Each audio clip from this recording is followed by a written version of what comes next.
Did Jesus rise from the dead? I'm John Nelson, and today on Unbelievable, we have two exceptional guests discussing the resurrection. Joining me in the studio is Alex O'Connor, a public philosopher and host of the Within Reason podcast. And joining us online is Trent Horn, a Catholic apologist at the Council of Trent. Alex, I know you've debated Trent a couple of times before, and I think you once described him as your most formidable debating partner. Are you ready for round 2 or 3? I can't wait. I did, in part because Trent was one of my early debates. I mean, back in probably 2019 or 2020 or something, we had an online debate, and I remember thinking, gosh, these things sometimes take a bit more preparation than you might have thought. But the thing I like most about Trent, I think, is he seems like just a decent bloke who's interested in having good conversations. So I'm kind of looking forward to this, yeah. Well, it's so good to have you both on Unbelievable. Trent, maybe we can just dive right in with the argument. Before the show began, we were discussing how your approach might differ from some other apologetic approaches to the resurrection. Can you just outline how would you make your historical case for the resurrection of Jesus? Sure. And once again, I really want to thank Alex for being here.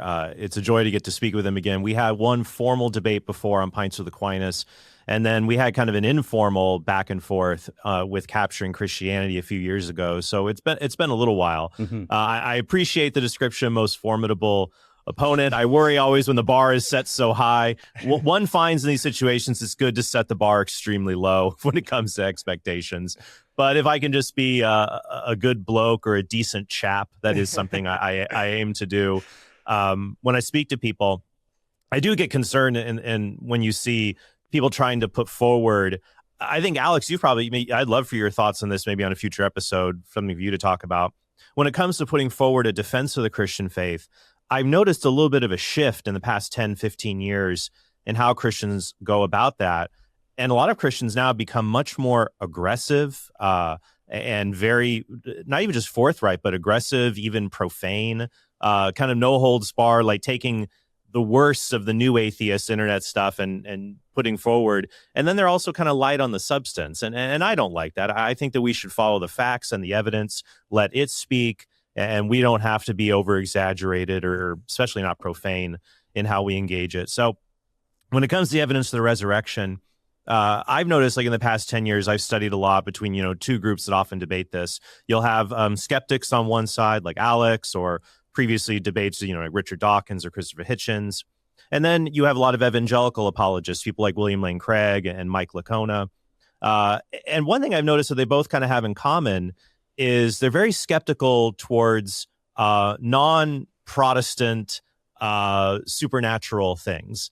So, for example, I've watched in debates where William Lane Craig or Mike Licona or others are, will talk about, how do you explain these groups of individuals, groups of disciples claim to see the risen Jesus? I mean, group hallucinations are almost unheard of.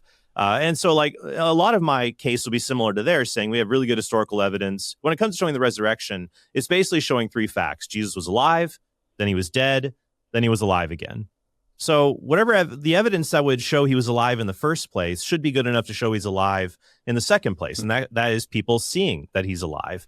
And especially groups of people seeing this, as recorded in 1 Corinthians.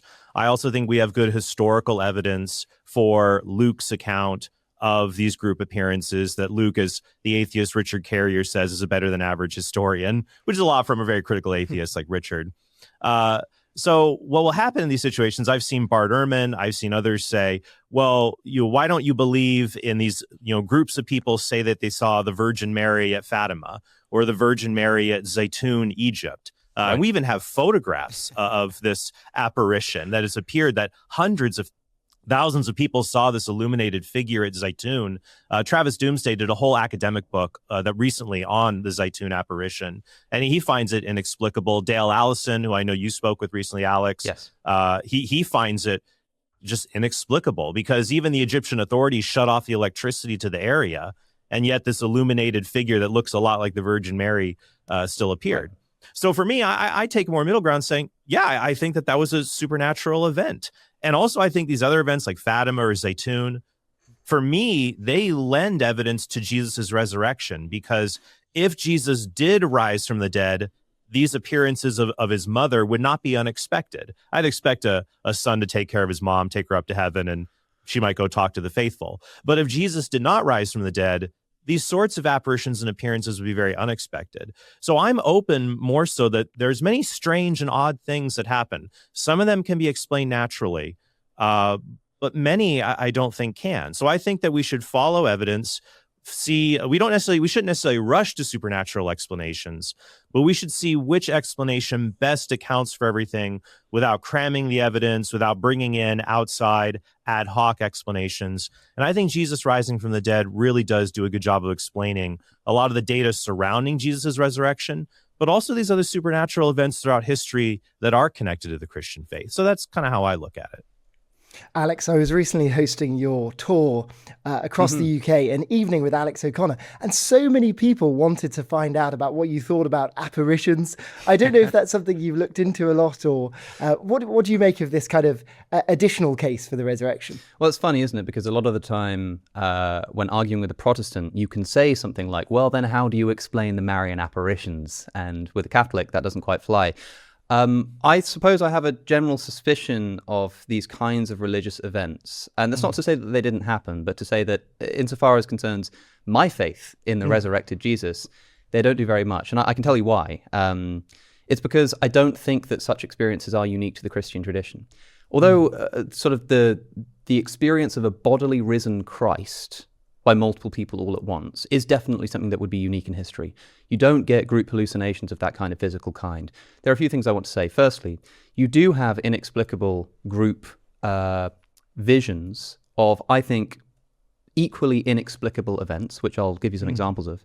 And secondly, I'm actually not quite sure of the nature of the resurrected Jesus as reported in the Gospels. There seems to be at least a bit of a back and forth amongst the Gospel authors and within Paul's letters as to the physicality of Jesus' resurrection, leading some scholars to posit things such as trans-physicality and this kind of stuff to explain why at some points it seems like Jesus is this ghostly figure who tells people not to touch him and can move through walls, and how Paul says that flesh and blood can't inherit the kingdom, and all of this kind of stuff, and 2 Peter talking about how he has this tent of a body that he will one day get rid of, as we've seen Christ essentially do. But at the same time, you have these, I think, polemical moments of Jesus saying, no, like, touch my feet, watch me eat some fish. Which seems like a sort of odd thing to prioritize. Unless you want to say that the glorified, resurrected body gets hungry very easily. It seems strange that one of the first priorities of Jesus would be, give me the fish so I can eat it in front of you and prove that I'm physical. It would seem a little bit strange. On the point of sort of group hallucinations, as it were, I don't know if these things occur. What I know is that we've got lots of reports throughout history of people claiming to see some very strange things. I like to talk about Mormonism, and I like to do it for a few reasons. Firstly, because it usually offers a bit of a sort of left field comparison for Christians, but also in this context, I know that Trent has spent a lot of time looking into Mormonism and debating Mormonism.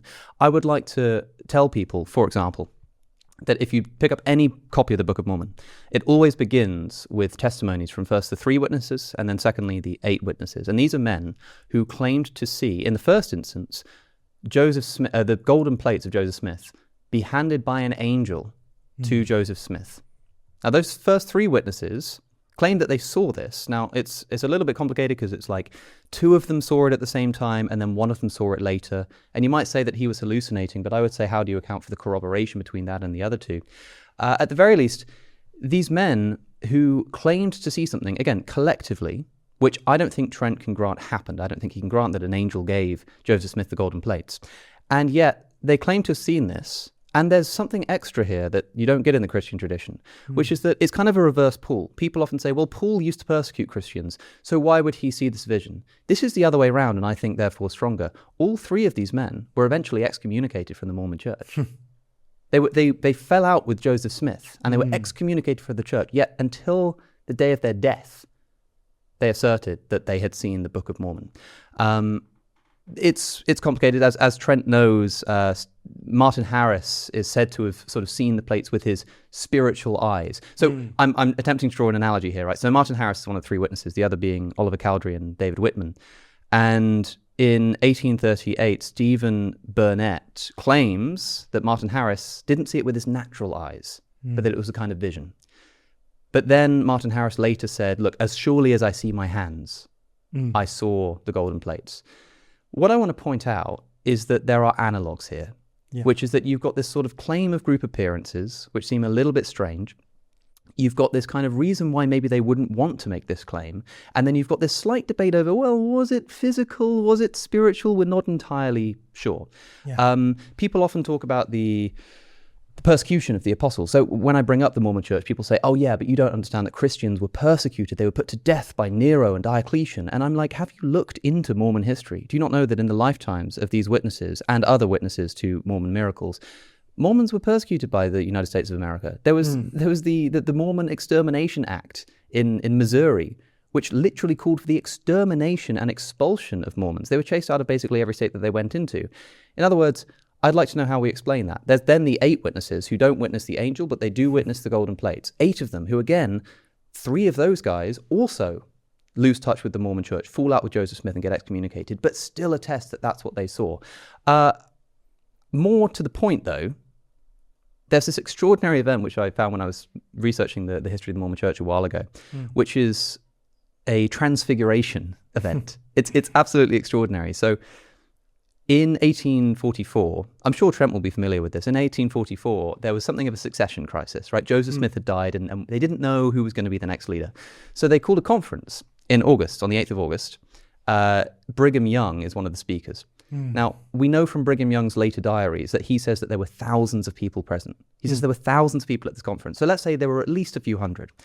And amazingly, George Cannon writes in 1870, which is just 26 years later, that Brigham Young, while speaking, vying for the leadership, transfigures into the image and likeness and voice of Joseph Smith. He says, who that was present on that occasion can ever forget the impression it made upon them? If Joseph had risen from the dead and spoken in their hearing, the effect could not have been more startling than it was to many present at that meeting. So we've got this report of probably hundreds of people seeing quite a miraculous event. Now, you could say, well, that report comes 26 years later. Okay, and how much later were Paul's reports? How much later were the gospel reports? Also note that in 1857, which is just 13 years after this event, after the Transfiguration, you have Albert Carrington's experience recorded, where Carrington says that, well, Brigham Young recounts Albert Carrington's experience and says that Carrington says that people could not tell him from Joseph Smith and could not see anyone but Joseph speaking. What you'll notice is that there's still this evidence that there's some kind of transfigurative event, but much less detailed, but much more close to the source.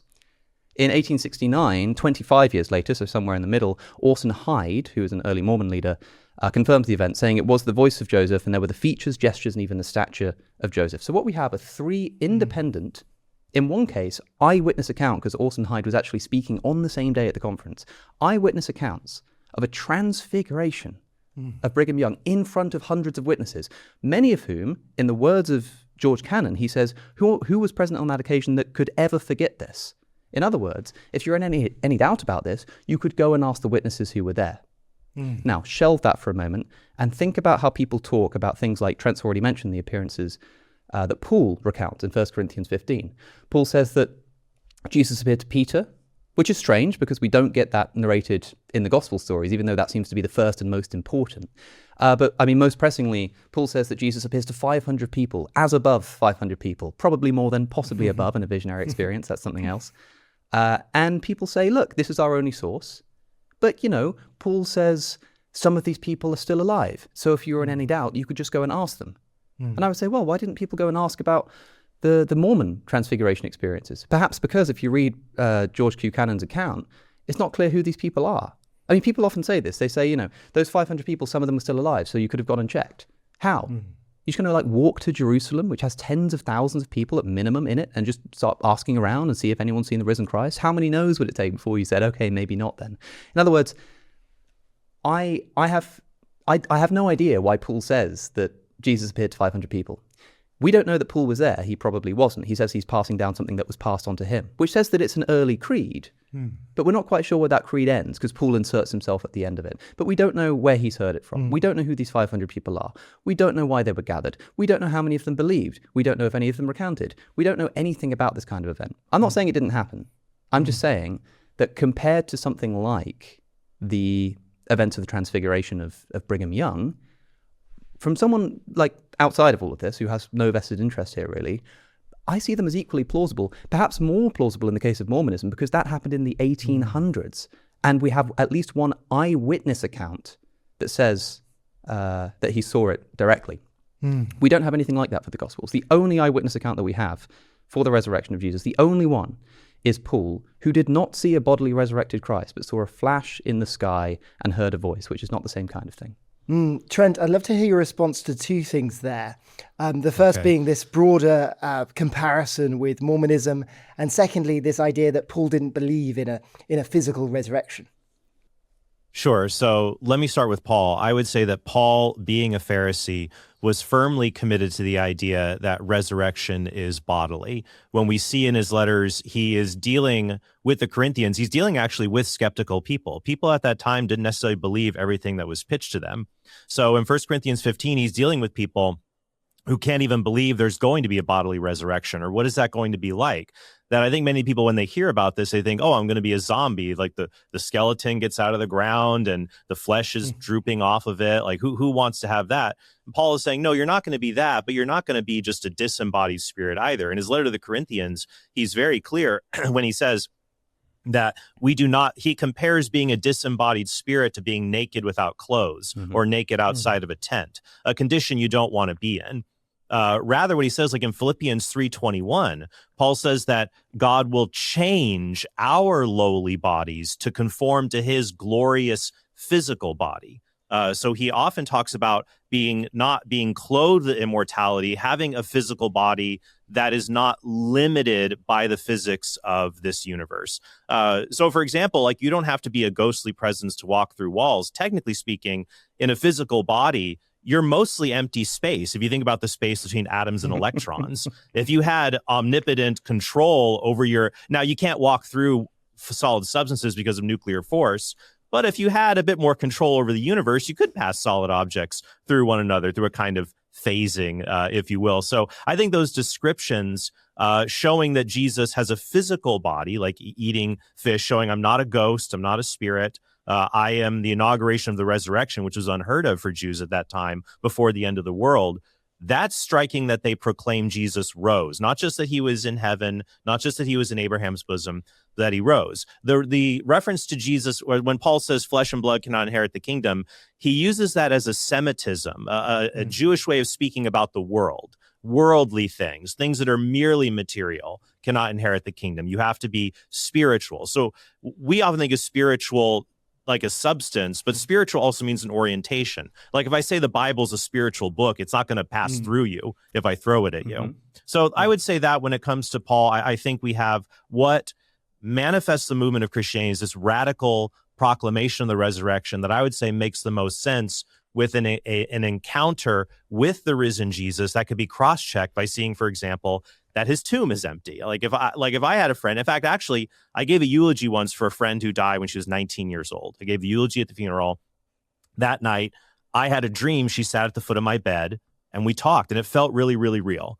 But I woke up and realized, okay, that's just a vision. And in the New Testament, they talk about visions, a vision in the night. They know the difference between visions and seeing someone. But if I saw that in broad daylight, I go and dig up her casket, and if it's empty, I would have had questions. Now, when it comes to Mormonism, I appreciate Alex getting into this. I knew a little while ago, Alex, I feel like the Mormons were like, Alex is almost here. He's ready to be Mormon. You have a lot of that. Yeah, that happens a lot. I saw a bit of that, and I was like, wow, if you knew Alex's take on things like young earth creationism, why don't you get Alex's take on the Mormon view of history? I think he's going to be much more skeptical of that. I think this is important, though. This is why I brought up about Mary and Zaytoun. I think, and I don't want to drone on and on. I'll get to this, but there's a lot to respond to. But I think, Alex, you'd be sensitive. Many skeptics, when they look at Christians, are probably saying, let's make sure we're on the same page here. Look, if you're going to follow evidence, that's all fine and dandy. But I want to see that you are following it consistently. Yes. If you're carving out special exceptions for what you believe, and then you're dismissive of all the other stuff, well, now you see where I'm coming from. So I think that's the challenge in defense. I think that's, at least I'm seeing that more now. The challenge is, all right, let's follow your standards of evidence that will only show Jesus' resurrection and Christian miracles, but not necessarily non-Christian things. Yes. Although I will, so is that a fair summary of that? Oh, yeah, for sure. Okay. So my reply then, and I think this is getting back to what I said earlier about like evangelical apologists that have frequently engaged in this, or other Christians. There are some Christians who hold to a view that's called, in Christian theology, is a debate between cessationism and continuationism. Do divine charisms, do miracles happen after the apostolic age? Yep. And there are some Christians who say, no, that's all frauds. The miracles ended with the death of the apostles. And then there are more Pentecostal Christians who say, well, no, God still performs miracles. And as a Catholic, we're certainly continuationists. We have saints that have been proclaimed to do all kinds of different miracles. And I would say with pretty good evidence behind several of them. So we would say, well, no, there's no reason to shut that off. So I think that some people who defend the resurrection, they're very, very skeptical of paranormal or post-apostolic miracles when they shouldn't be. Now, I don't believe all of them. I think some have bad evidence for them or insufficient evidence. Likewise, when it comes to non-Christian religions, I think that God could perform miracles or signs or wonders among non-Christians, and that could still be harmonious with Christian theology. Yes, because God loves everybody. So if a Buddhist prays in the middle of a flood to be saved, God might miraculously save her because he loves that person. He loves her without necessarily endorsing the truth of Buddhism. The problem I think that you might raise is you might say, yes, that's all fine and dandy, all fine and good. But what about these things that appear to be miracles that, that appear to endorse a competing theology? Yeah. So when I would look at miracle claims for a competing theology, there's two options here. One, I could say that there's a natural explanation that we're overlooking. Two, there could be a supernatural, there could be a supernatural malevolent explanation, that's demonically inspired. Now, one might say that's kind of, are you going to say everything that's not you is a demon? That's kind of a cop-out. No, I think that we can apply tests to see, is the message driving people away from, true theology about Jesus? Now, with Mormonism, I'm kind of on the fence about this one, Alex. It could be, I think there are very compelling natural explanations for many of the things you brought up. And I think some of them, there could be demonic explanations, or it could be both. Maybe it started as a hoax and the devil kind of runs with it, like in the case you gave. The case you gave, though, about the transfiguration, I mean, it sounds a lot like people could be, really, really enthralled with a religious speaker at an event. They're at essentially a rally type atmosphere where you're already religiously primed for a speaker. And they're talking about how, oh, you sound just like him. It's like I have Sean McDowell here, and maybe he could give a talk at a evangelical church. And they're like, my goodness, Sean, I saw your dad, Josh, on stage when you were talking. It was just like him. And it's like, well, he's a lot like Josh. That's probably true. And then, it kind of, that sounds a little bit different than me than saying, yeah, my rabbi that was crucified 3 days ago and put in a tomb, we saw him. He was eating. He appeared to different groups of people. So so that example I don't think is as compelling to me. The other examples, I think there's really way more disanalogous elements between the resurrection claim and Mormonism. I could briefly run through them. We can unpack. Like I said, I don't want to go too on, but you threw a lot out there.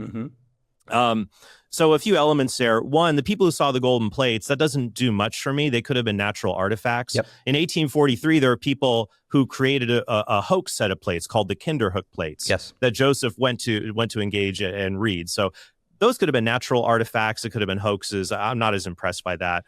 The three witnesses who saw the angel, when you look through, there's a lot of discrepancies. It seems like they had to go, and Joseph led them out there. Remember, he's already trying to convince them of this. Whereas with the apostles, all of them are starting with a blank slate. Jesus is dead. What do we do? Joseph is trying to convince these two people. One of them, Martin Harris, who is financially backing this endeavor. And so has some skin in the game on this, of this. And so they're praying, and they're praying a lot in order to see something. I think that's very different. When it comes to persecution, I'll leave on this point.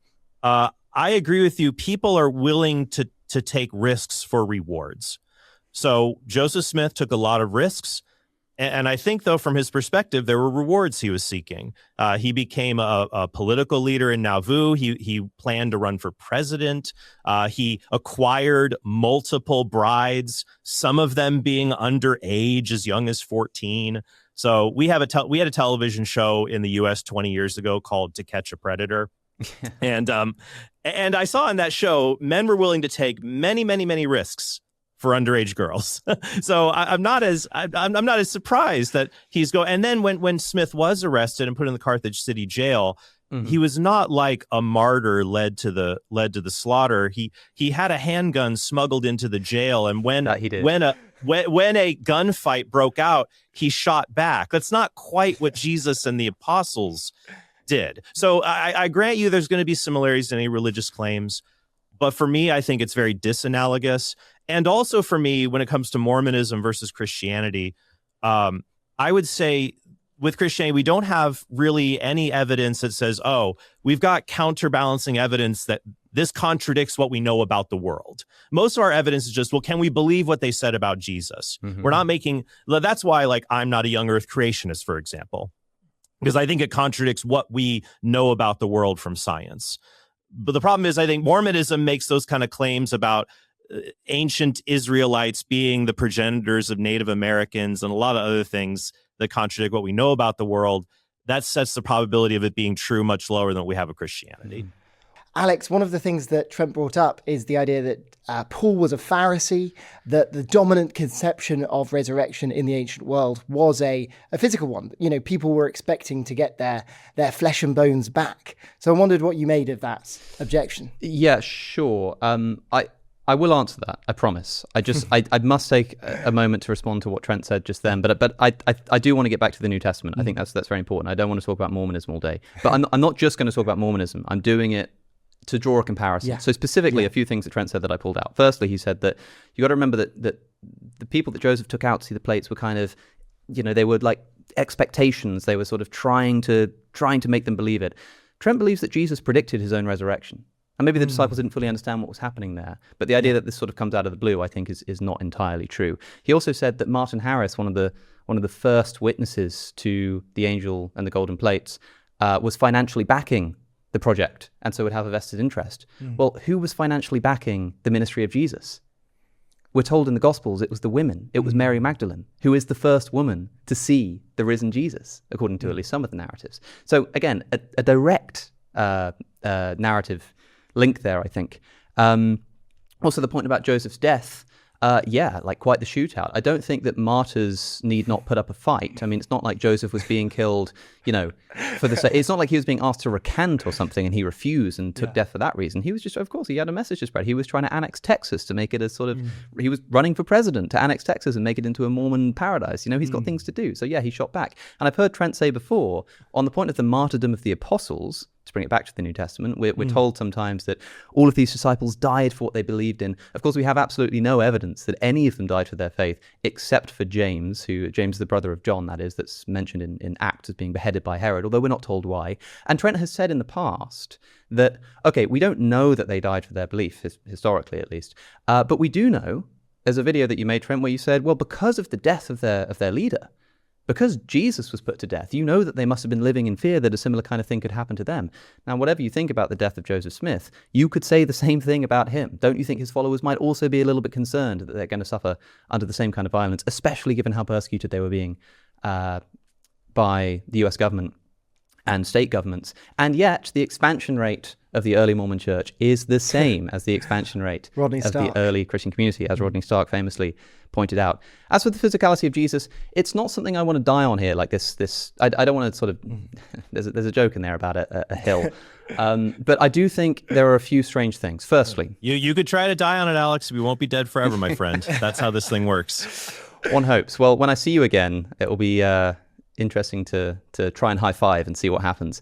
I think there are a few mysteries in this for me. The first is like, okay, so much of this relies upon Paul, who I think is at best unclear about the physicality of Jesus. I mean, like, Trent has just defended Paul's use of the word spiritual in a way that would, like, spiritual body. He also, just to be clear, you mentioned Philippians, I think it's chapter 3, where Paul says, we will sort of take on a new body just like Christ. And you said Christ's physical body. The text doesn't say that. It says body, but it does not say physical body, just to be absolutely clear, right? I understand that the use of the word body there probably means something corporeal to most readers, but it's not clear. In the same way that Trent hears the word spiritual body and says, well, Paul kind of meant this. When I hear the use of the word body, I can say, well, they kind of mean this. my reading is that I just kind of don't really know about the nature of the resurrected body. That's from Paul, who never actually met the risen Jesus. This is the thing. This is the key thing. Where can we go to find accounts of what the actual risen Jesus was actually like? Well, there are no eyewitness accounts. There are at best, even if you agree with the traditional authorship of the Gospels, then maybe there are two, right? But like, what is the nature of some of the post-resurrection experiences that we're given? I mean, firstly, there's just the problem that our earliest Gospel doesn't have any at all, and the fact that as the dates get later for the Gospels, the stories get more, and they also get more fanciful, and they also get more theological. So you're referring to Mark's Gospel there, where there's an allusion to an appearance to Peter in Galilee, but we don't have that appearance narrated. That's right. I mean, Mark's Gospel, at least the earliest manuscripts of Mark's Gospel, end with the women fleeing, afraid, saying nothing, which is sort of in keeping with Markan themes about cowardice and going away.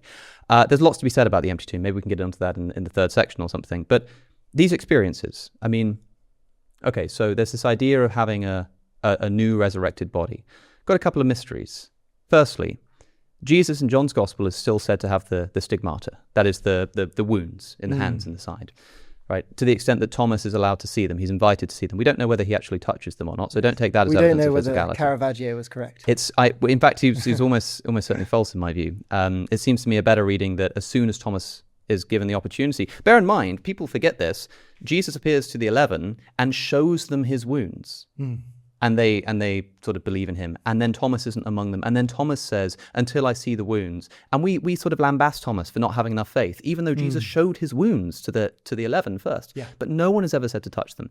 But the fact is, he's still got the stigmata. Now, I want to say, if Jesus' resurrected body is essentially the same one that he died on the cross with, why does he retain some of his sort of physical ailments, but not all of them? I mean, for example, Jesus walking on the road to Emmaus in Luke's Gospel, one of the most extraordinary stories in the fact that the two disciples, Cleopas and the other one, don't recognize Jesus. And yet when he sits down and breaks bread, they suddenly recognize him. Now, there could be some sort of miraculous intervention here, right? But looking at these as historical sources, it seems to me that this is the genre of mythology. I mean, I don't know if Trent believes the road to Emmaus to be a historical story of something that actually happened. It seems to me definitely mythological. That's not to say false or made up. It's just to say it's a particular genre. And certainly, if Jesus still had the wounds from his crucifixion, I think that a man who'd just undergone a brutal crucifixion a few days earlier would be noticeably recognizable as such. But it seems that Jesus' body is glorified. It seems that it's not something like... And yet when you get to John's Gospel, he's still got the wounds of his crucifixion, but I guess like only some of them. Yeah, okay, maybe God decided to give him like a new spiritual body, but kept the stigmata as some kind... Like I think, Augustine and people like this write about how it was kind of like a trophy of his victory and stuff. I don't know, why wouldn't the blood on his head from the crown of thorns be a literal trophy of his victory? Why the stigmata? Maybe because it's a sort of... a good narrative point. It's a very sort of striking image that can be used in what is essentially a theological and non-historical story. And just to clarify there, would you see the gospel resurrection stories as all taking on this mythological character? I don't know what the intentions of the writers were. I don't know. With the Road to Emmaus, it seems to me almost certain that the intention there is mythological. I'm not sure about John's Gospel. Matthew's Gospel is a little bit more sparse. I mean, the appearance is a little bit more sort of subdued. But one interesting thing that I want to point out is that, like, so Matthew's Gospel says that the 11 disciples go to the mountain in Galilee where Jesus had told them to go. What mountain? When? I think that a key insight into the nature of the resurrection, the resurrected bodies, is the earlier transfiguration of Jesus, where Jesus takes 3 of his closest disciples, Peter, James, and John, up a mountain where suddenly his body is transfigured. He's glowing. His robes are said to be whiter than anyone could bleach them. And then suddenly Moses and Elijah appear. And Peter, by the way, Luke's Gospel says that these guys are on the edge of sleep. Yes. Which is a little bit odd, right? Like, it's a strange detail to include, as if that kind of matters. Hypnagogic visions are one of the most, by which I mean visions on the edge of sleep, like between sleep and wakefulness, are one of the most common times that people have those kinds of visions, are when they're sort of half asleep, implying that maybe something like that was going on here. And, they see these figures. And I suppose I want to know what the nature of this appearance is. I know Trent's talked about this before, and he says, well, look, Jesus was physically there and he was transfigured. It wasn't some kind of vision. But what about like Moses and Elijah? Elijah's a bit tricky because Elijah said to ascend into heaven, but Moses, we're told in Deuteronomy 34, is buried in the desert in Moab. So when Moses appeared on the mountain with Jesus, did he sort of climb up out of the grave and walk over and up the mountain physically? And if so, how did they just suddenly appear? It seems to me, in other words, much more visionary. Now, whatever that experience, I think Rudolf Bultmann thinks that the Transfiguration was originally a post-resurrection narrative that got put earlier in the narrative. Now, why might that have happened? Well, for me, it seems clearly visionary. So maybe that's one reason for not having it as part of these post-resurrection appearances. But also specifically, Jesus says after the Transfiguration to the 3 disciples not to say anything to anyone about what they've seen until after he's risen from the dead. Because they're being given a glimpse of the resurrection body? Is that... Well, quite possibly, right? Yeah. And then they're walking down the mountain, and Mark's gospel says that they were talking to each other about what it means to rise from the dead. And given the context of what they've just seen, they think, do you think what we just saw, this sort of strange apparition of like Moses, do you think that's kind of the thing that we're talking about? Yeah. Also, I mean, crucially, I think this is really interesting. John, what's the most embarrassing verse of the New Testament?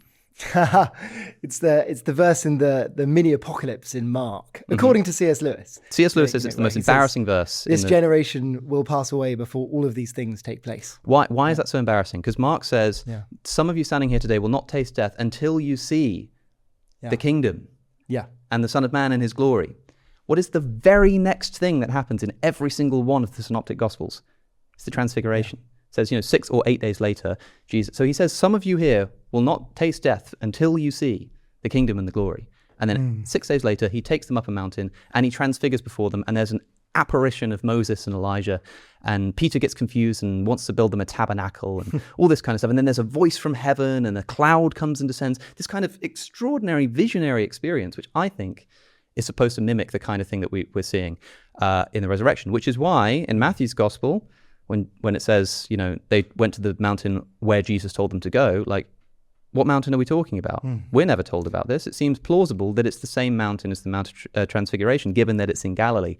And not only that, but when they go up the mountain, which seems like a very specific place to see a physical person, why up the mountain, some of them doubted. Why would they doubt? If I, John, I've known you for years now. If you died and I saw you as I see you now, talking to me, as physical as you are, I might sort of go like, oh, I don't know if I can believe, but I would not be able to be convinced that it was you if it were not physically stood in front of me. Yet some of those disciples doubted. Whereas if I had some kind of visionary experience with a few other people and some said, I think that was John come back, I might say, you know what, I'm not sure about that, guys. In other words, I think there are some hints there, but I don't know. That's a lot, and it's not really a point. Maybe Trent can expertly sieve out whatever points I might have made in there and see what he has to say to them. Yeah, Trent, where would you like to take this? I have a lot, so I think it's always prudent to work backwards from what we just heard, and we'll go back through a lot of the points that Alex raised.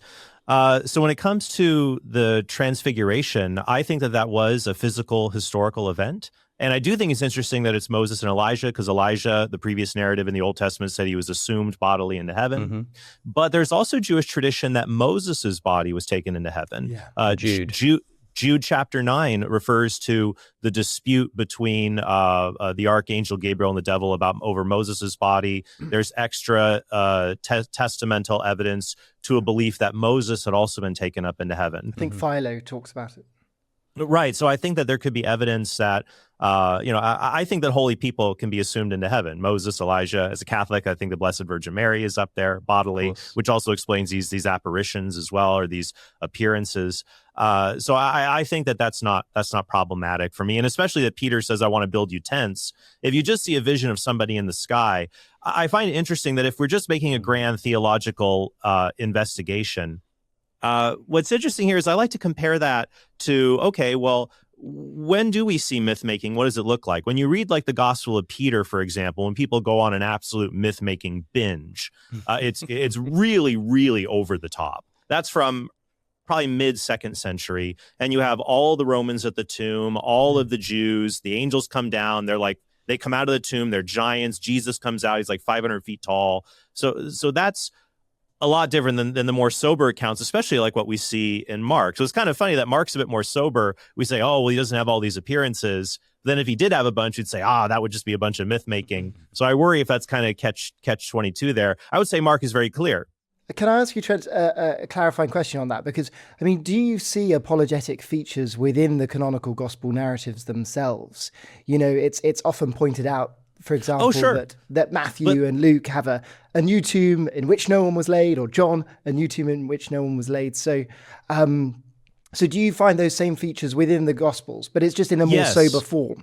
Yes, but just because there is an apologetic, it doesn't follow that it's a hollow defense or con artistry or trying to defend that which is false. Like Matthew very clearly describes an apologetic polemic that had been going on between Christians and Jews for some time about debating what happened to Jesus's body, with the Jews of his time arguing that the body had been stolen. And then the Christians saying, no, it wasn't, and because there were guards and other things like that, which shows that the apologetic there does show there's a missing body. The Jews just didn't say, oh, he was thrown into a pit. He was devoured by the dogs because of the dog he was. We don't see them making that kind of argument. So there's an apologetic, but it can reveal truths that are helpful to the case we're making. Let me go quick through some of the other things that Alex raised, though, about Paul's physical body. I would say when Paul uses the Greek word soma, so in Philippians 3:21, I don't recall if I said physical, I said transformed to be like his glorious body. I did say that. The word soma, when Paul uses soma, he always uses it to refer to a physical body, something with corporeal form. So he doesn't use suke or soul or anything like that to describe what we will be. He always uses that more firmer word soma.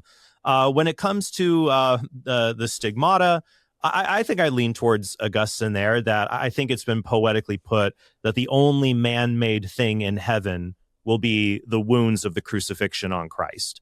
And so I think that would really stand to, that this is how Christ triumphed over death and was able to show, yes, it is I, it is not someone else, it is not some kind of a duplicate. I am the same person, body and soul, who was crucified, who stands before you now. Which wounds do you think he'll have? What wounds will he have? Yeah. I think that there's the 5 sacred wounds. They've talked about the wounds in the feet, the hands or wrists, and possibly abrasions around the head. But when it comes to speculating what heaven will be like and what my Savior will be like when I meet him, I don't like to speculate too much. I leave that one up to him. When it comes to, though, the physical, so a lot of this, though, it comes to, let's say, okay, you're saying, well, we got Paul, he's got the appearances. How do we know this wasn't just hallucination? That's where I depart from the mental facts people and saying, I think especially like Luke's description of these group appearances, I think Luke is a very reliable source when talking about things.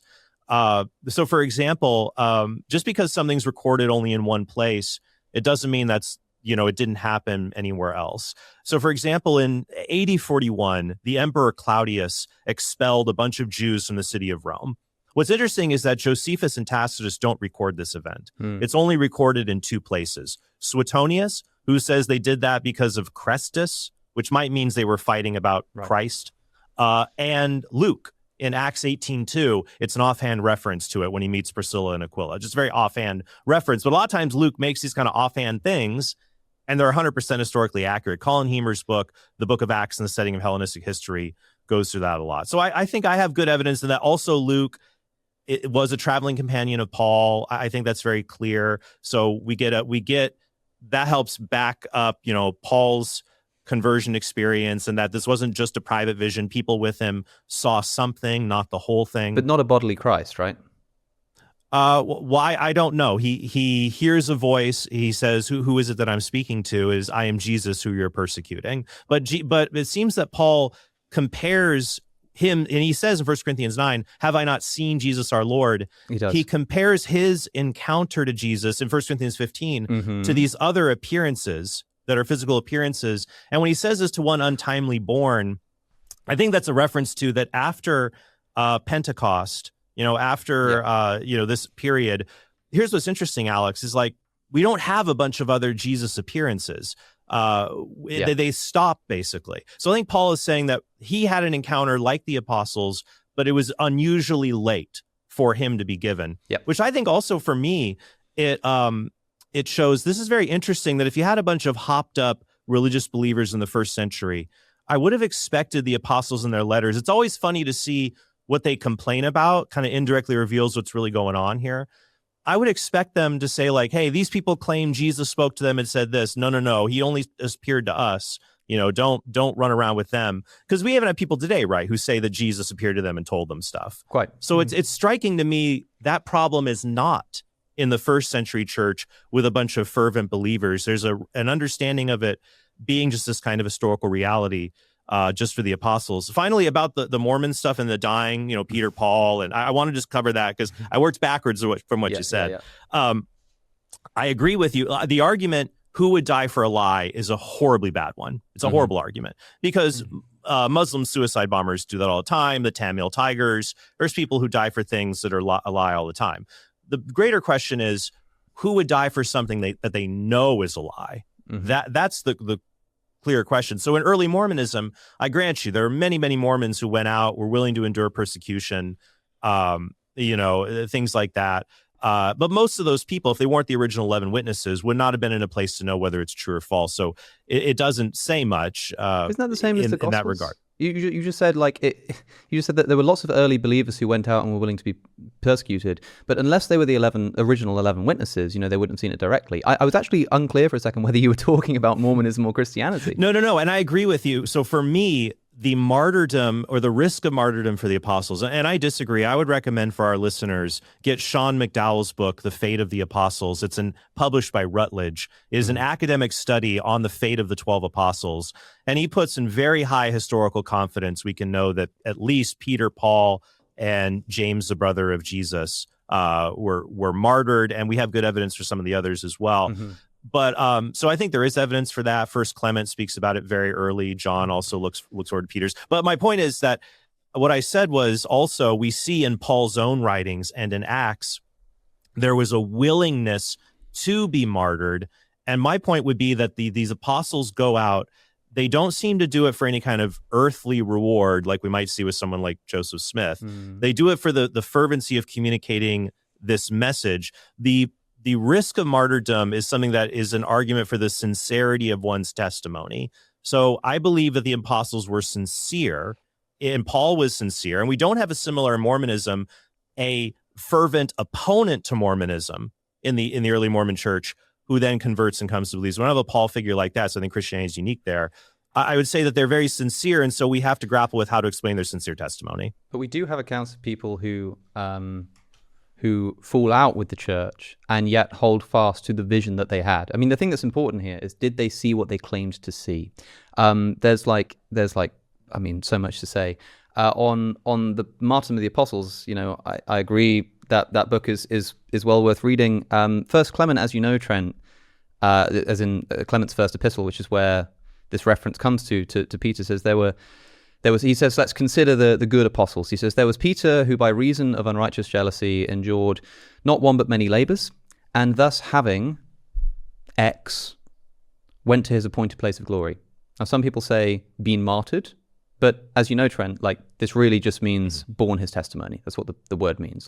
I'm not saying that we know Peter wasn't martyred.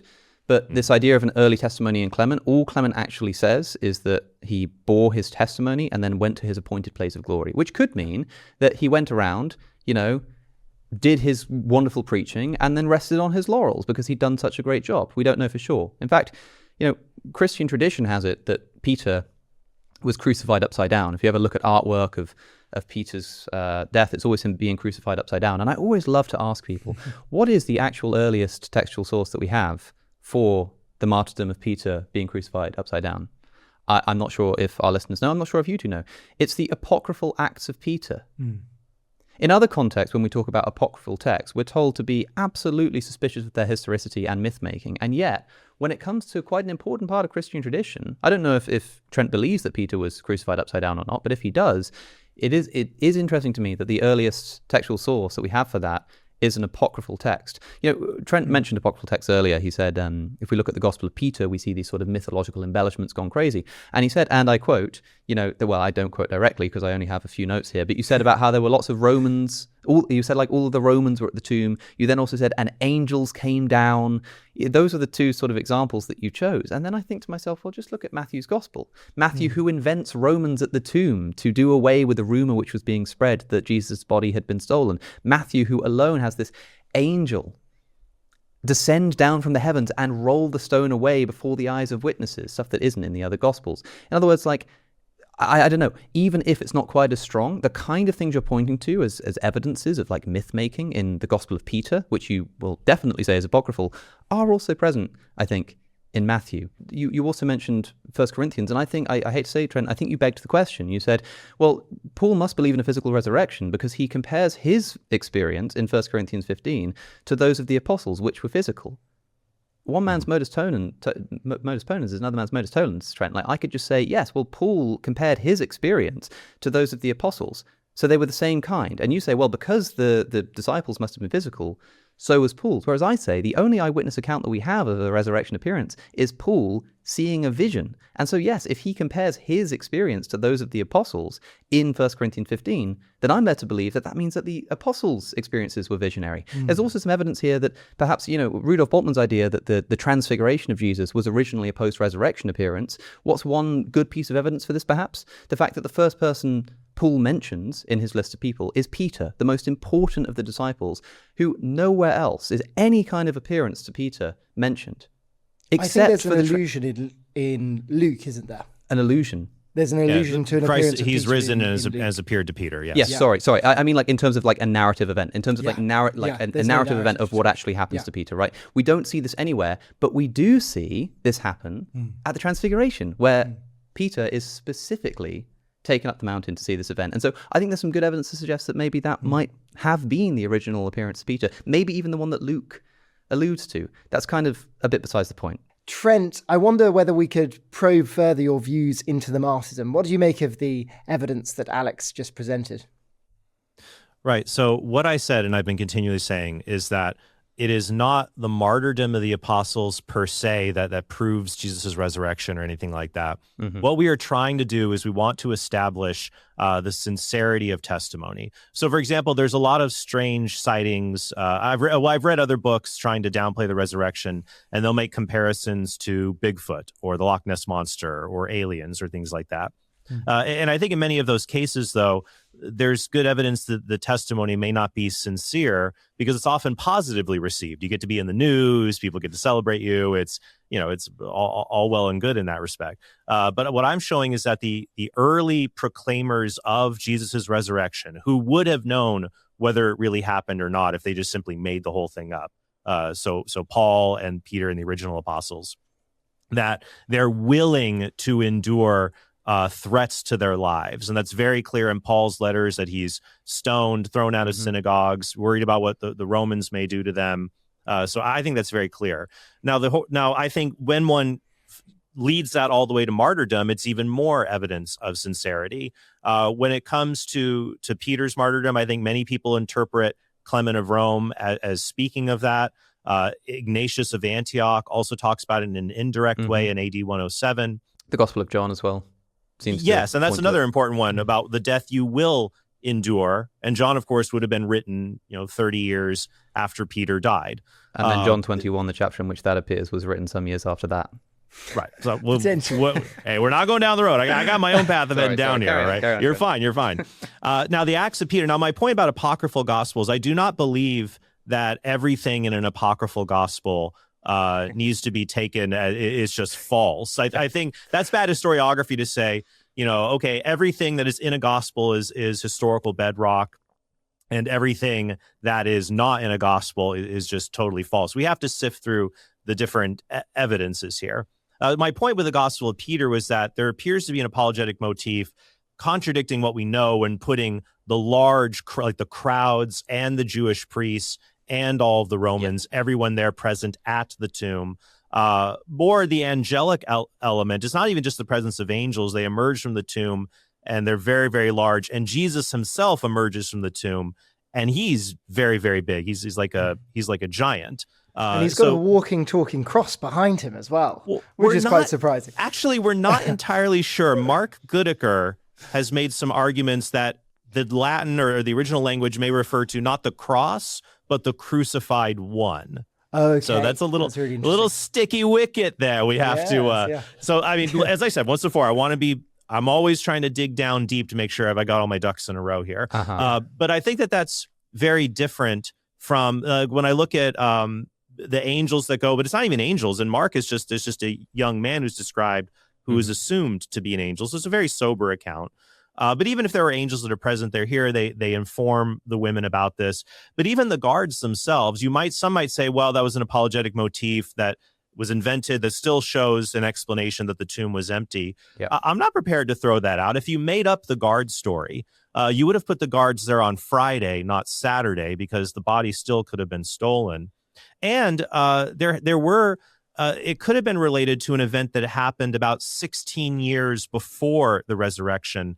There was a slave named Clemens who he was a slave to Agrippa Postumus. He was the grandson of Caesar Augustus.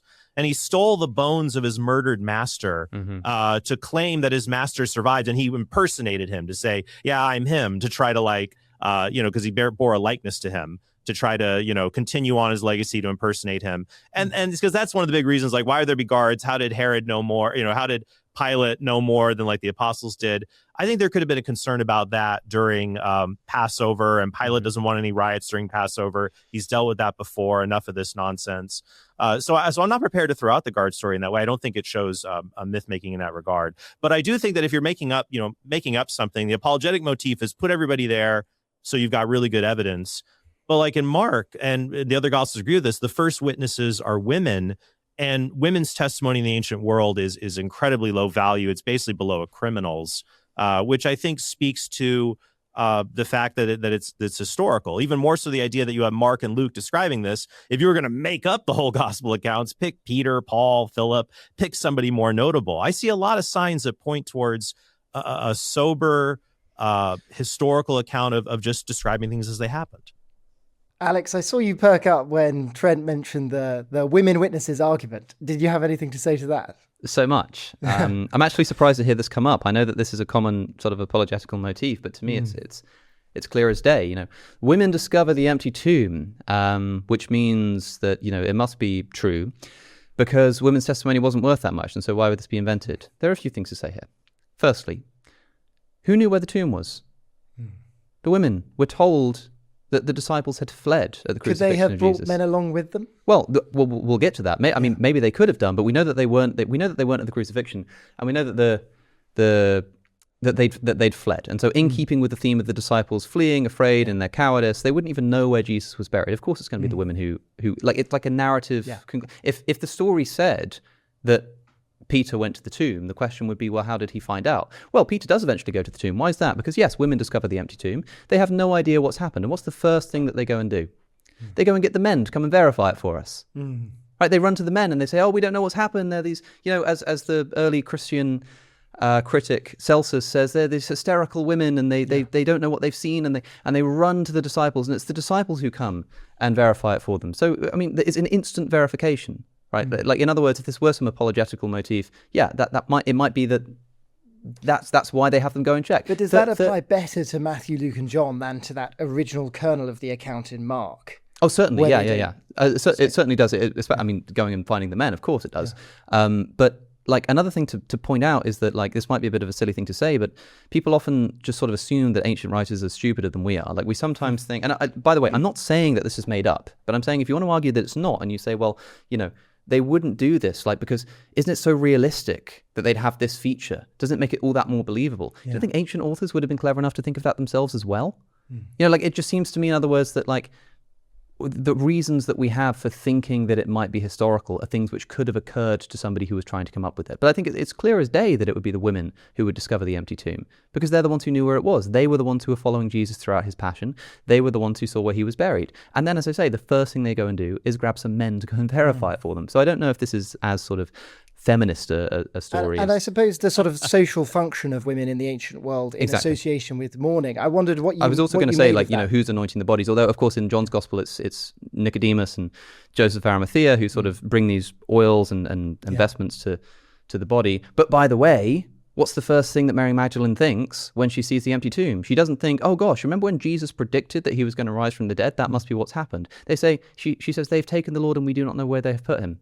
Yeah. Her first assumption is that the body has been taken. And not only that, but she says this in John's Gospel after running back to the disciples, when in Luke's Gospel we're told that on the way back from the tomb, Jesus appears to her himself. If Jesus has just appeared to her and told her to go and tell the disciples, it'd be really weird for her to go to the disciples and say, they've taken the Lord and we do not know where they've put him. That point at which in Luke's Gospel, Jesus says, touch my feet, like has all these sort of extra physicality bits.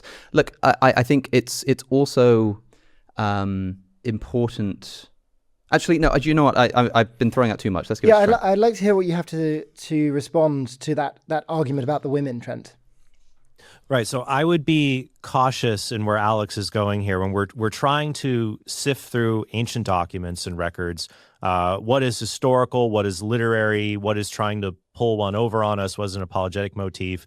I would be worried about the clever forger thesis. This idea that people will say, and I've seen this before in debates about whether Jesus existed, where you have on the far, far extreme the people who say, no, Jesus never existed. And anytime evidence is presented saying, well, this is really good evidence that there was a man named Jesus, we have Josephus, Tacitus, and it sounds just like them, the recalcitrant, the intransigent mythicist will say, but a very clever Christian forger would make it sound just like Tacitus or just like Josephus. And of course, we'd expect it to sound just like them. But I'm like, oh, wait a minute. So if it doesn't sound like them, it's a forgery. But also, if it sounds like them, it's just a really, really smart forger. Yeah. To be clear, I don't believe this. I just want to point out to people that when thinking about forgery, people weren't stupid. But of course, I don't think the story was forged. I just want to say that like the 2 points that were important there, I think, Trent, were that the women were the ones who were following Jesus during the Passion, and the women immediately go and get men to verify the facts for them. Right. So first then, we have to go back. And the comparison I was making was between an example in the Gospel of Peter of something that appears, here's a mindset of somebody who is trying to add details just to support the account versus someone who appears to just be recording the account itself. When it comes to the women, though, like, well, of course women would be there because they knew the location of the tomb. Well, I would say that Joseph of Arimathea knew the location and is described as a secret disciple of Jesus. And I agree with Dale Allison. I think there's good evidence that this was not made up, that someone to fictionalize an account of their beloved rabbi would pay him tribute by having him being buried, have an honorable burial by friends and others. And it was not unheard of, by the way, for crucifixion victims to have burials. We have a first century skeleton of a man named Yehohanan from a village called Givat Hav Miftar, and he was a crucifixion victim, and he was found in a tomb. Now, so the women itself, you might say, well, look, even if they do see it, it's confirmed by the men in the account, so it's not that big a deal.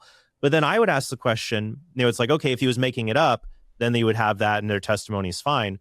But we also have to be careful to say, if it did happen, what would we expect? If the women going to the tomb, not sure what they're going to do just because they want to wail and mourn, and they encounter that it's open and they see Jesus, what would we expect to happen? Well, we'd expect them to go and tell others. And if you heard about this, we wouldn't expect the other male disciples to just do nothing. I'd go check. You would. So I think it fits. We always have to ask that question. What would we expect if X happened? Does it conform to that? And it still goes back to just following the evidence where it goes. But I think, and I want to put this here because we're going to run out of time real soon. It's how it goes in this exchange, and I love it because we're having a lot of fun. I would just encourage everyone listening, look, we've got something very extraordinary here. We have I think Alex and I both agree, it's very, very clear Jesus did die. He existed, he died. Yep.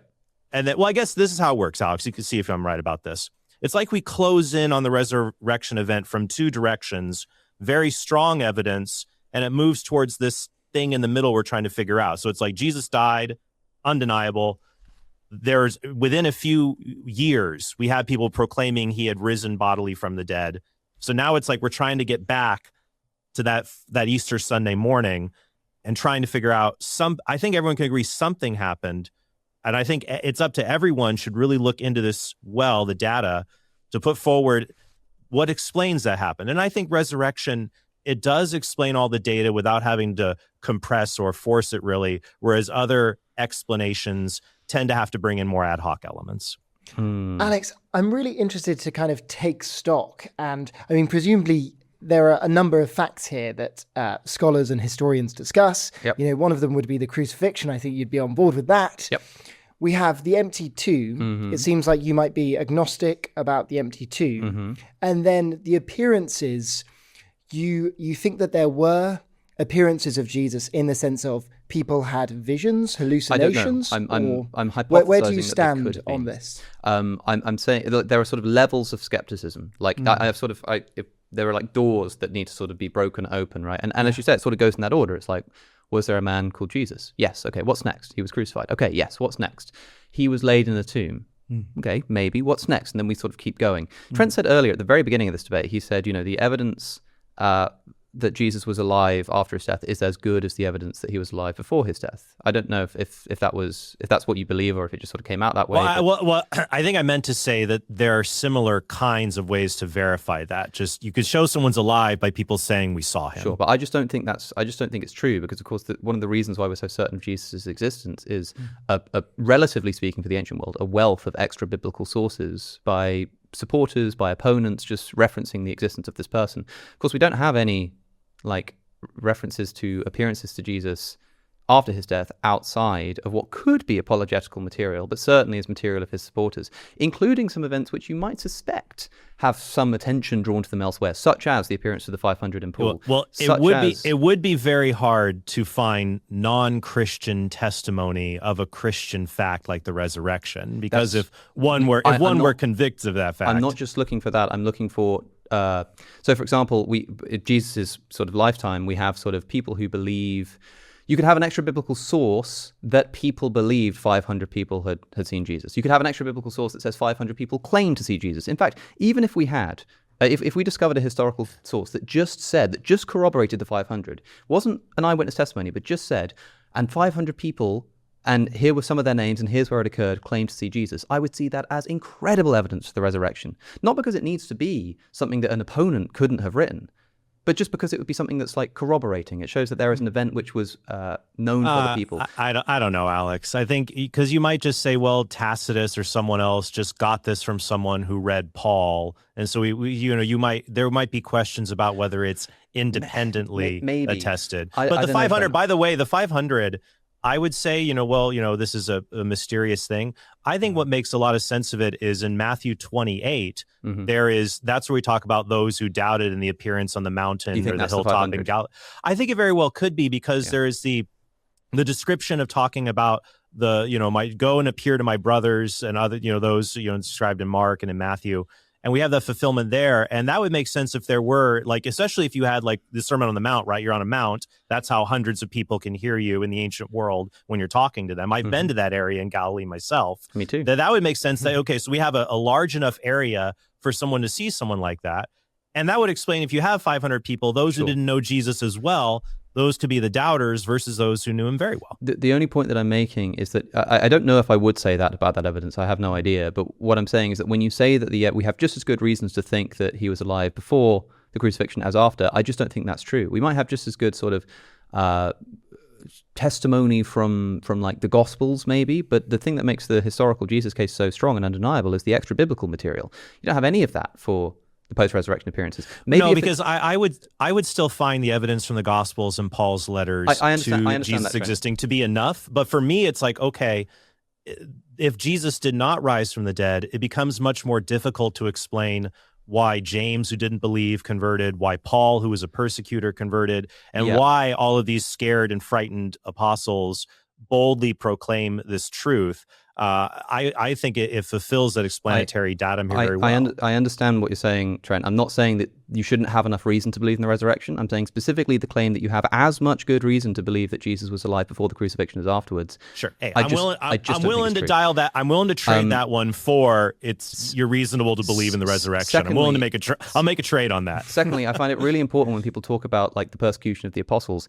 You kind of get this merging between people like Peter and people like Paul, earlier you were talking about how, the persecution of the apostles is clear. If you look at Paul's letters, he talks very clearly about the persecutions he underwent, certainly so. But remember what Paul saw. Remember the nature of Paul's experience. It's a flash of light. Paul did not meet the bodily resurrected Jesus, and that's the claim that we're discussing, whether Jesus bodily resurrected from the dead. I don't want to say admit, you just assert, as well as anyone else could, that people can happily die for things that they think are true, but didn't see themselves. The whole point is that they need to have seen it themselves, and Paul did not see a bodily resurrected Jesus. Who's the earliest martyr? Who's the earliest Christian martyr? Probably Stephen or James. Stephen would be the first martyr, and then James's description in Acts chapter 12. It's Stephen, okay? And what is Stephen martyred for? Having a vision in the sky. He looks up and he sees Jesus stood or sat at the right hand of the Father, and he's stoned to death for it.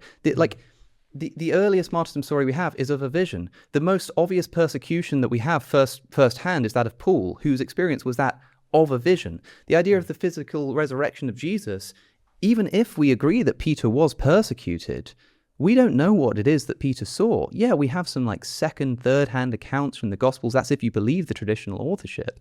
But that's not the same thing as saying that we know for a fact that an eyewitness to a specific event was persecuted for belief in that event. Even with James, we don't know why he was put to death. Surely, the most plausible conclusion is that he was preaching Christianity. Herod says that this was pleasing to the Jews when he kills James. But we just don't know the details, at least not strongly enough for me to believe in a miracle. Josephus says that he was stoned to death for being a lawbreaker, and he's specifically referenced in Josephus as the brother of Christ, the one who is called Christ. Yes, I understand that, but we just don't know the details of the reasons behind the martyrdom of this apostle, I think. Although, look, this is maybe a question for Sean McDowell. I just want to say that on the point of persecution, we need to be very careful about who we're talking about and keep it separate. Let's not say, look, we know that the apostles were persecuted because look at the letters of Paul. And we know that Paul was persecuted. But it's not just that. We also have the testimony in the book of Acts, and we also have Tacitus talking about the Neronian persecution. But then that's not firsthand.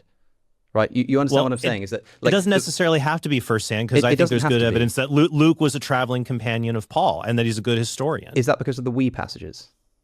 Yeah, I think that's one element to it, and I've read the critiques of people trying to say that's some kind of seagoing narrative motif, and I think there's very I wasn't going to go down that route. That. I was just going to say that, do you therefore reject the traditional authorship of John's Gospel? Because near the end of John's Gospel, in John chapter 20, the beloved disciple is referred to seeing something, and the author of John's Gospel says, and we know that his testimony is true.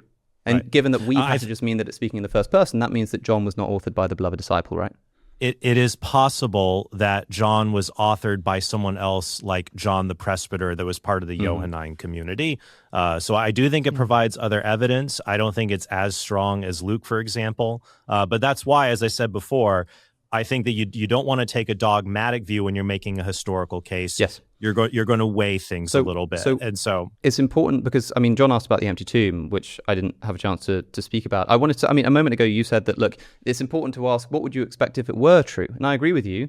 The data fits with what would happen if it were true. What I'm saying is it also fits with what would happen if it were not true. And in that position as an agnostic, I'm not going to believe in the resurrection, right? It might not be enough for a Christian to abandon faith. Okay. But I believe it. I believe it does, because I think there are other explanations. For example, looking at the empty tomb, this is really important, right? The empty tomb is like a key point here.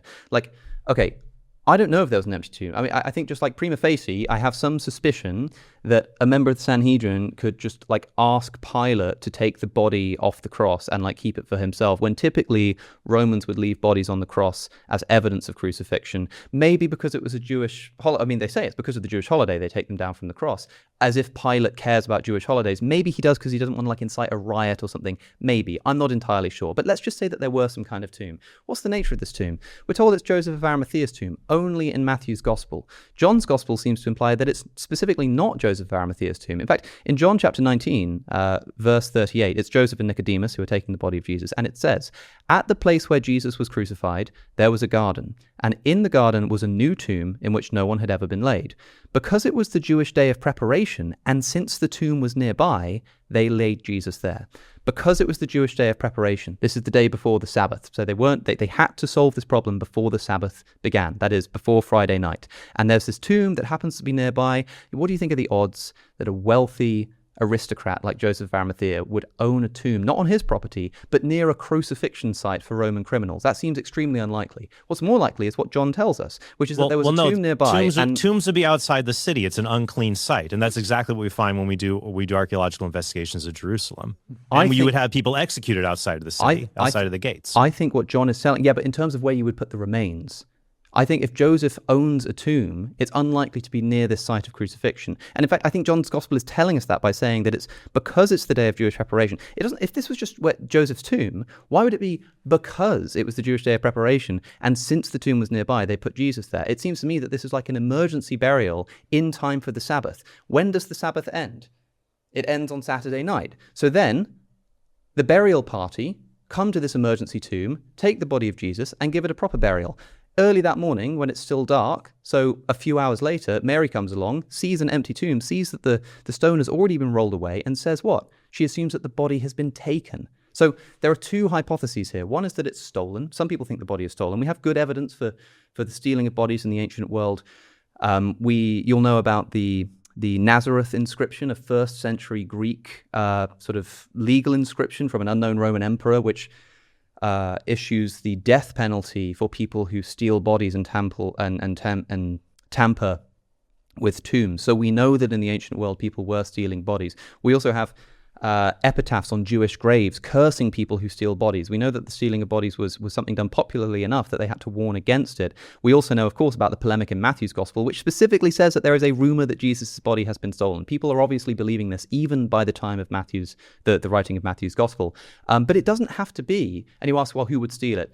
One of the reasons people stole bodies was for use in like magical incantations, like magicians and the like. And of course, they specifically wanted people who'd undergone violent deaths, and the idea of a holy man who'd undergone a violent death would just be too tempting to give up. But even if you don't want to believe that, there's also the fact that the burial party of Jesus is said in John's gospel to have given him emergency burial right nearby the place because it was the Jewish day of preparation, and it's after the Sabbath that the tomb is now empty, and Mary Magdalene sees the tomb, and her first thought is that they've taken the Lord, and we do not know where they have put him. Like, I'm not going to say that the body was taken. I don't even know if there was an empty tomb, but if there were, the idea that it was taken either by a grave robber or by the burial party of Joseph of Arimathea is exceptionally more likely to me than that Jesus rose from the dead. Again, I won't say it didn't happen.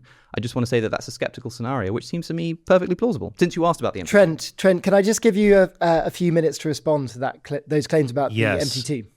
Of course. And I would just say, Alex, yes, what you were doing here is essentially you're being a clever barrister for the atheist cause that you don't have to prove. You're just, creating doubt. Perhaps this other thing happened. I just lack a belief. Well, but that's the thing. I think, though, when we're looking, we could say something did happen here. Mm-hmm. And I wanted to comment on what you said earlier. You could say, yeah, sure, resurrection explains all the data, but so does no resurrection. But I would say no resurrection is not a hypothesis. It is an umbrella under which you would put specific hypotheses that would have to be weighed upon their merits and the data that they do explain. And that there is no single explanation. Usually what skeptics have to do is they must conjoin different things. Yep. So missing body along with group hallucinations. And when you start conjoining hypotheses, that lowers their probability when you do that. So I would say for people, okay, look at it. Resurrection explains it. What other things do explain it? And you'll start to run into problems of starting to squish and ignore the data or compress it. So when it comes to like body theft, you're correct. There are inscriptions warning against grave robbery, but grave robbery was primarily about valuables that might be left in a grave, specifically things like the linens or the tunics. There are these, and so what's surprising then, of course, is in our narratives, those things are left behind. Mm-hmm. Or when you have necromancers who would steal bodies. You're correct. They're not necessarily in Judea. This seemed to be more outside of Judea. You have spellcasters, necromancers. We have found skulls with like candles inside of them that could be evidence of necromancy. Mm-hmm. But normally that's what they would do. They just cut off the head. And especially if you're going to take that, just cut the head off. That's all you need for the spell. Just leave the body. Or hey, if you're going to be there anyways, and you're a dubious fellow who's into witchcraft, you might like some free garments that are super expensive in the ancient world. Take that with you as well. So I would say, there's no nice Walmart to go to get stuff here. You don't think that there are people who found a corpse on the side of they're not Jewish but pagan maybe, but hey, if you're a grave robber, you find I think linens. it depends on how nice the linen is, right? I mean, it seems like Joseph and Nicodemus were doing a bit of an emergency burial. They probably just threw him in whatever they could find. I'm sure the fact of the matter is just having that kind of stuff, you would want to get that and steal it. That's what I think most of the inscriptions are dealing with here. But when it comes to someone being in a tomb, that, as I said before, that's not implausible. We have the Yehoanan evidence from that skeleton that was found. So clearly the idea like, why would they give the body to someone, a Jew, to be buried? It did happen. So we have previous precedent for that going on. I think that when we're going for Romans giving a crucified body to someone to bury it, that it wasn't simply left on a cross, that it could be given a proper burial in a tomb. So we know that did happen. So it's not out of the bounds for someone to request that, in this case, someone like Joseph of Arimathea. And that would be in keeping, in fairness to you, Trent, that would be in keeping with, I don't believe it's historical, but the Gospels want to say that Pilate sort of increasingly distances himself from responsibility for the death of Jesus. And so if you really did feel as guilty as he said in the Gospels to do so, then maybe somebody asking for a proper burial would make him go like, yeah, okay, sure, have that. It'll make me feel a little bit better. His wife might have bugged him. His wife said, I had a horrible dream, and this man, I want nothing. And that's why she's actually venerated as a saint in the Eastern Christian Church because of that. Yeah, well, of course, I don't think Pilate, like in any story other than the Gospels, we have we don't get any idea of Pilate as someone who's like a compassionate man who obviously cares very much about his wife and cares about this man Jesus. I think he was a ruthless leader who couldn't give a squat about Jesus. When I read the history about him, I find he is someone who's constantly embattled with the Jewish authorities and dealing with them, and they're a giant headache for him. Like when the golden plates that Philo describes, they had an image of Caesar on it that were brought into Jerusalem, and there's a whole riot about it, and Pilate does not just drop the hammer on the Jews in response to that. He has to play politics there. So I think that fits in also with the historical data. Well, speaking of golden plates, I'm just kidding. I'm joking. And by the way, one of the witnesses, David Whitmer, said God told him Mormonism was a false church.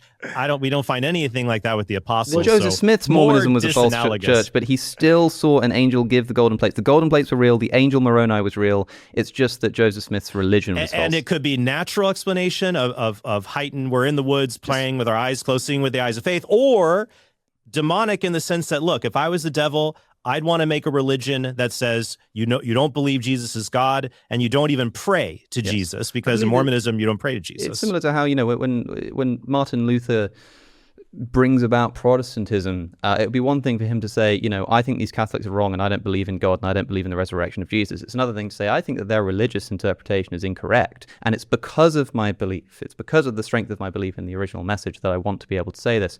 I don't know, man. I feel like somebody who, I think you've got a reverse Paul, which I think is even stronger. For example, if Paul was said to have gone the other way around, if Paul was a Christian and then fell out with Peter, fell out with the early church, decided that Christianity is bogus, but he still saw the risen Christ. He was in like excommunication with the early Christian community, but he just couldn't, until the day he died, couldn't deny that he'd seen this vision. I think that'd be exceptionally strong evidence in favor of the resurrection. But the problem is with Whitmer, he says God confirms one religion, and then he says God confirmed another religion to him. I'm going to believe God over Whitmer in saying that if you're going to accuse God of these direct kind of contradictions, it more shows a problem with your character and testimony.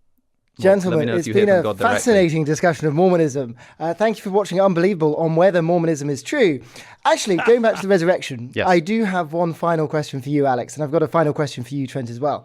Alex, what would it take for you to believe in the resurrection? What standard of evidence, what quantity of evidence would you like to see for you to put your faith in this? I don't know if there's any particular instance. Of course, if I had a Damascus experience of my own, even if it were just visionary, but I was told to, believe in this particular narrative, which I suppose is the kind of thing Trent must believe happened to Paul. He didn't see the physical Jesus, but maybe Jesus kind of like told him that he was physical when he resurrected. I know not now, but like I was at one point, and you will be at one point, and go and ask Peter about it rather than just appearing physically himself. Alex, what if you were with Stephen Woodford and you saw this stuff, and Stephen said, what the hell was that voice going on? Like, I couldn't see everything, but what was that about? Would that increase your credence a bit?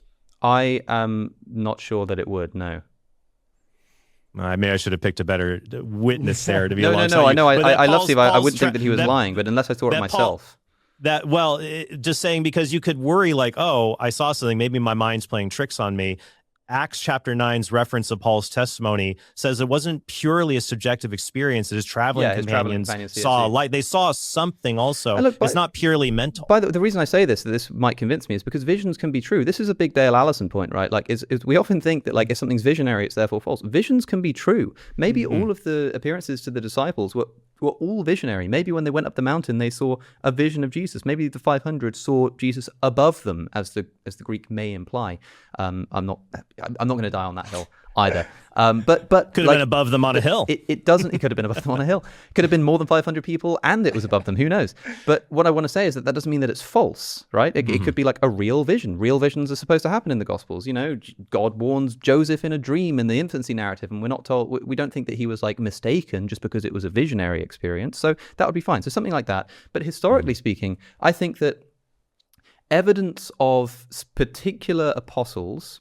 If we had first-hand testimony to experience of the bodily resurrected Christ, and also good evidence that those apostles were persecuted and martyred for that particular belief, not just being a Christian, not just spreading the message of Christ, but specifically the belief in the resurrection, who was sort of persecuted for that reason, I think that would be great evidence. I don't know if that'd be enough to convince me, but I think I probably wouldn't want to do a debate like this on the matter because it would be incredibly difficult to defend against, I think. But we just don't have that kind of evidence.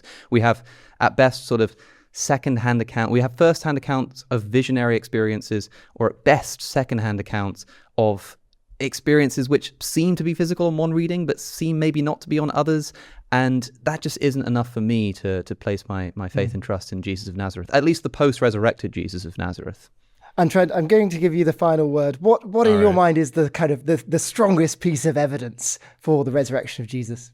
I think the strongest piece of evidence is the uniqueness of the proclamation itself. That and N.T. Wright talks about this in his book on Jesus, that if the apostles merely said, I've seen Jesus in heaven, they might say, of course, he's in Abraham's bosom. He's with all the righteous waiting in heaven. No, I really felt his presence. Yeah, we feel them praying for us and interceding for us. That's not enough to proclaim this fact, this idea of bodily resurrection that was reserved for the eschaton, reserved for the end of the world. For them to proclaim that boldly and uniquely, I would say there has to be something. It's not just as followers, but also a persecutor who showed no signs of guilt or remorse, but simply had this interaction with Jesus that other people were privy to. So not purely a mental interaction. I think all of that together, we need to seek out what is the best explanation for that. And that, look, they were either sincere or insincere. I don't think, even though we've quibbled about the martyrdom stuff, I think most critics do not believe insincere. They would go with sincere. And then do we say, okay, sincere, they did see something or they didn't see something? The fact that we have all this different evidence for not just individuals, but groups, cross-referencing it, being able to check a tomb that is locatable nearby to see what happened to the body. And finally, and I would encourage Alex to talk about this, and maybe he'll dive deeper into it in an episode of his show, or we'll talk about it, or he could have an academic on who specializes in this. I think the Christian miracles that have gone on later in history, including what I mentioned at the beginning of the show, look, you're worried, like, well, do we have first-hand, second-hand? Look, we've got newspaper accounts of people at Fatima seeing, not just seeing that, but saying their clothes miraculously dried, puddles dried up.